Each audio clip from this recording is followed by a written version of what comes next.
Sverre Lunde Danbolt, and I work with the Norwegian Ministry of Government Administration, Reform and Church Affairs. And since this is a lightning talk, I'm only going to say two things about what we're doing in Norway. The first thing is that we're creating a national data catalog in Norway as well, at the URL data.norge.no. Is that the one? .norge. Yes. Sorry, do you want to put it in? Yes.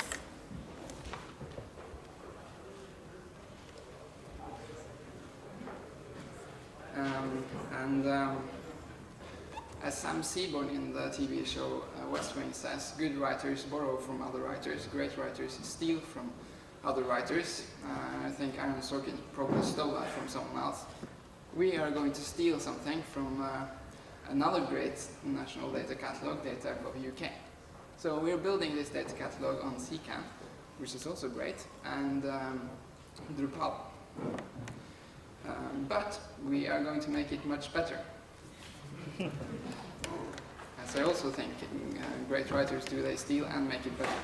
So we are going to create a really great data portal and try to make it a meeting place for people interested in open data in Norway.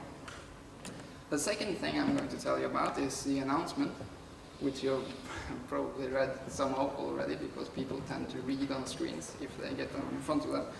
Yesterday we announced an executive decision to publish data in machine-readable formats. It's a small step because it only applies to data that is cheap and data that can be published within existing budgets.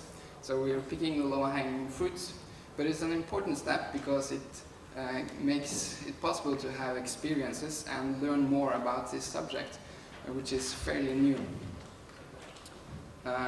Second, this executive decision not only applies to existing data or systems, it also applies to new or renewed systems. And if you create a new system, you also, in most cases, have to publish raw data in machine-readable formats as well.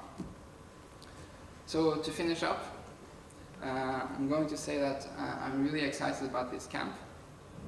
This camp is to traditional conferences what open data is to traditional mass media distribution.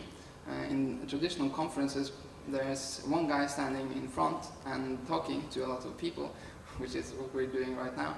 And in this camp, people are talking all the time.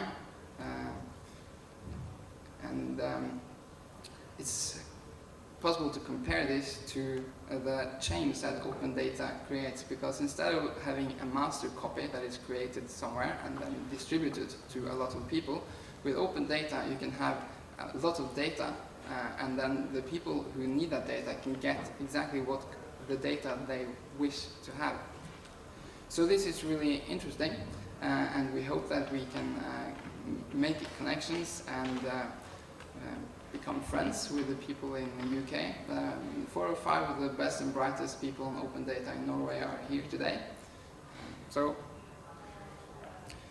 ideally, it should be possible to create an application or a service for one country and then implement it in another country just by changing the URL of the data source, at least for a large number of data sets. Because even though there are large differences between the different European countries, there are also a lot of data that is fairly similar across national borders. Yes. Thank you. Thank you very much.